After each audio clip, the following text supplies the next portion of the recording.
All right, let's jump right in. Today, we're going to tackle a huge puzzle in the cybersecurity world. We're breaking down a new blueprint that argues the most important decision you make in security isn't what you buy, but when you buy it. Okay, let's get into it. You see this all the time, right? It's a super frustrating paradox. Companies are pouring more money into security than ever before, yet somehow, massive breaches are still in the news constantly. So, if just throwing money at the problem isn't working, what are we all getting wrong? And here's the big reveal. According to the thinking we're exploring today, the problem isn't the budget. It's a simple but really powerful idea. The root cause of so many security failures is the order in which we do things. It's about the sequence. So let's really unpack this core problem of sequence. Because honestly, getting your head around this is the key to building a defense that, actually works. Okay, so this is the trap that so many organizations fall into. And it's what our source material calls solution-led security. It's a reactive cycle, right? A new threat pops up, a vendor shows off a flashy new tool, and boom, you buy it. The strategy part, that comes later, if it comes at all. It's basically like going shopping for building materials before you even have a blueprint for the house. And this backwards way of doing things has some really painful, real-world consequences. You end up with crazy expensive shelfware that nobody even uses. Or you have 3 different tools all doing the same job, while some other critical area is left wide open. It gives you this false sense of confidence and makes it almost impossible to explain to your boss why you need the budget you have. So if that's the problem, what's the fix?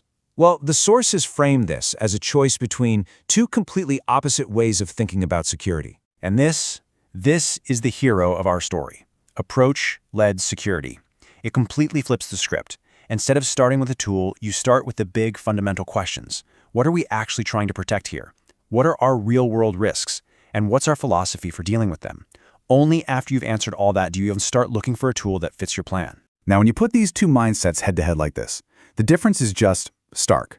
On the left, the solution-led approach is driven by outside noise, vendor marketing, what your competitors are buying, and it leads to this messy pile of tools. But on the right, the approach-led way is driven by your own internal strategy. Sure, it takes more discipline up front, but the payoff is a coherent defense where every single piece has a clear purpose. Okay, that's the theory. But what does this actually look like in the real world? Let's take a super common example that security teams wrestle with every single day. Let's talk about securing your laptops and servers, your endpoints. You basically have 2 major types of tools. EPP, which stands for Endpoint Protection Platform, and EDR, Endpoint Detection and Response.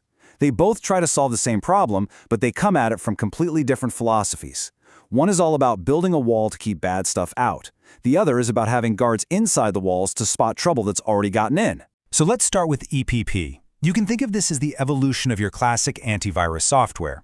As this Gartner definition makes clear, its main job is to prevent attacks, to stop a malicious file before it even gets a chance to run. It's a protect-first posture. Now, contrast that with EDR. Right away, Gartner's definition shifts the focus to detecting suspicious behavior after something has already started running. So the key here is the paradigm shift. EPP is focused on pre-execution prevention, while EDR is all about post-execution detection. An approach-led team decide which of those 2 philosophies they need before they even talk to a vendor.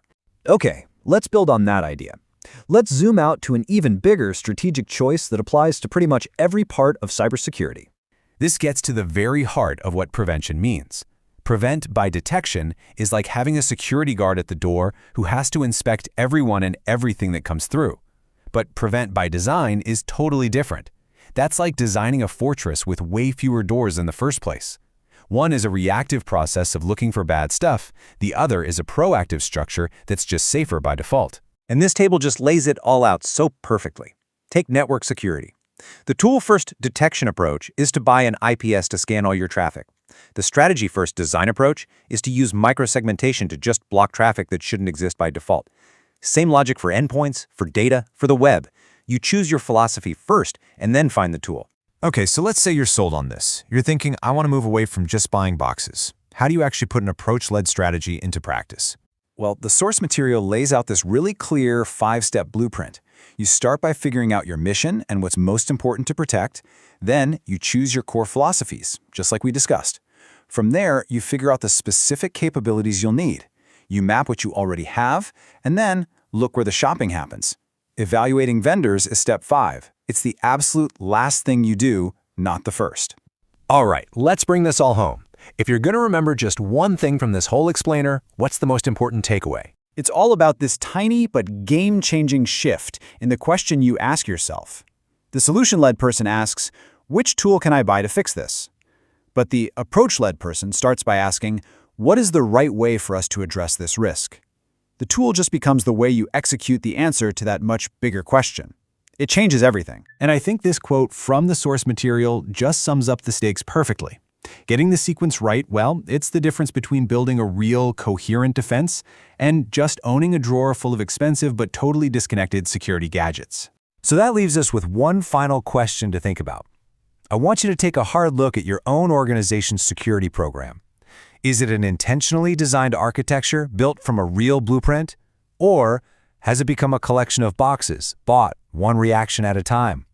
The answer to that question could make all the difference.